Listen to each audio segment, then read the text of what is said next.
Hey guys, welcome back to my channel. Or welcome to my channel if you're new. We're going to do like a kind of comparison slash review of the Ariana Grande Thank You Next perfumes. Now I will say that even though I like her perfumes, I'm a little bit underwhelmed by both of these. I think I'm gonna start with this one. So just letting you know, like anytime a perfume comes with something removable, I take it right off. I do not care about it looking cute. I honestly don't think that all the extra stuff makes it look cuter. I like simple bottles. So the main accords are sweet, coconut, vanilla, fruity, and almond. Almond is one of my favorite notes in perfumes.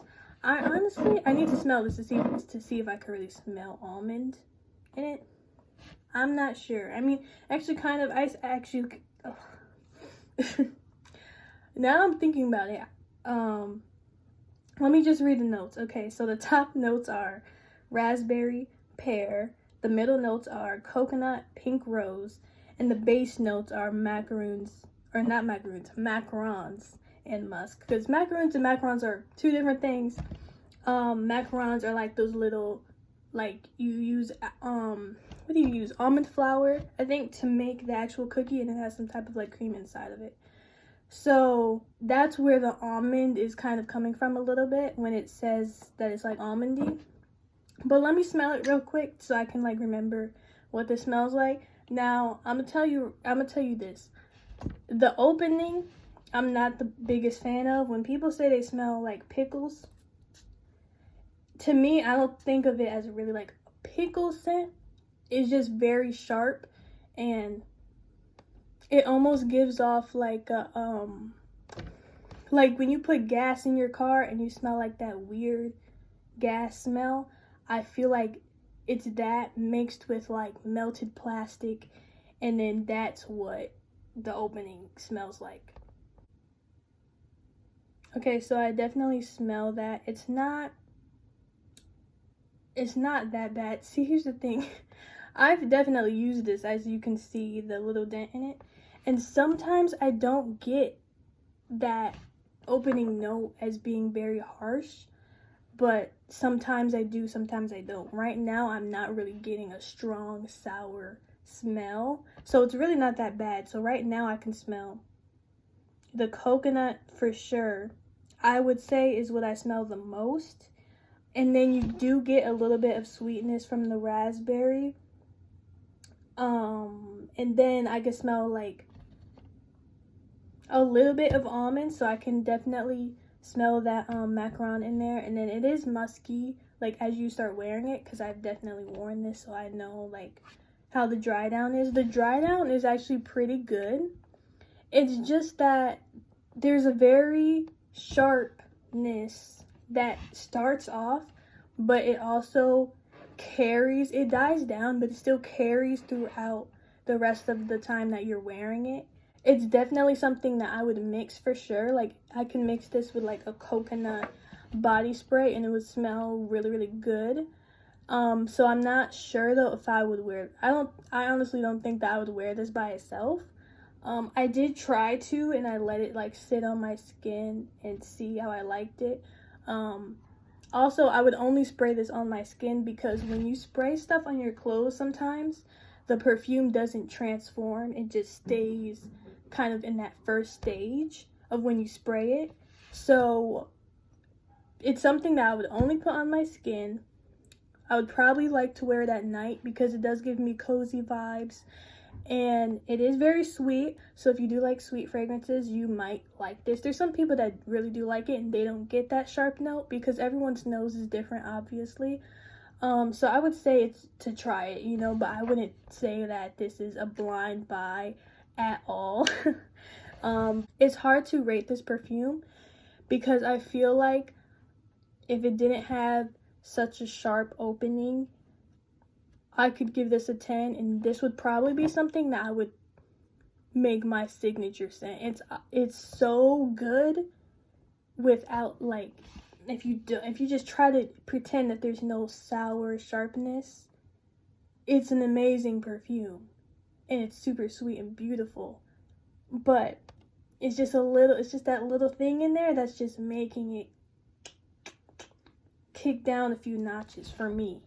Since it's like very iffy for me, and I already know for sure I'm not going to repurchase that, so that's why I would say maybe a 2.5. I want to say 3, but sometimes I just can't stand the smell of the opening, so I'm just going to give it a 2.5 out of 5, I think, for sure. So the next one we have is the Thank You Next 2.0. So let me look up the notes for that one. So the main accords are fruity, sweet, woody, powdery, and musky. And the top notes are apple juice, wild strawberry, pomegranate. The middle notes are white orchid, jasmine. And the base notes are marshmallow, musk, and sandalwood. So I definitely remember this being fruity in the beginning, but let me just spray it again to remind myself of how it smells. Okay, so smelling it, at first I do get that apple juice and the pomegranate. And then immediately I'm starting to get that musk and sandalwood, which is weird because it's a base. Those are the base notes of it. But that's when I'm starting to smell it. I feel like when I wore this, I mainly smelled like a fruity, musky type of scent, which I do like. But here's the thing. So I don't think this should be a Thank You Next flanker at all, because that musk and sandalwood for some reason, and then like mixed with like the sweetness, and then I think there's marshmallow on the base as well.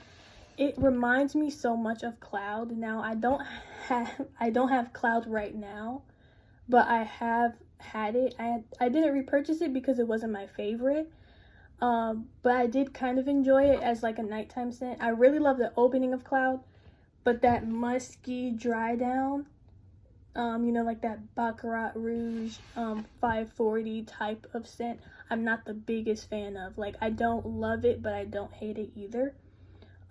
So I feel like this should be a Cloud flanker for sure, and like more of a fruity type of like summery, or I don't know. I feel like I would wear this in the fall, but if Cloud is like your signature scent, but you feel like it's not so much for the summer because it's kind of a fall winter scent, I could see someone wearing this in the summer and it wouldn't be like too bad at all, because that fruitiness in the beginning, it stays and it lasts for a while, but the dry down of this smells almost identical to Cloud. So it's okay. I do like it.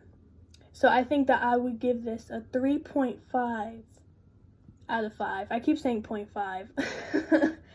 So I don't know, maybe I should have just done a scale from 1 to 10. Out of these two perfumes, this one definitely is the winner. But honestly, both of these kind of let me down just a little bit. This one I expected to have something in it that I probably wouldn't like, because I did see reviews of this. And I wasn't necessarily trying to look for the bad in it. It was just the first thing that I noticed.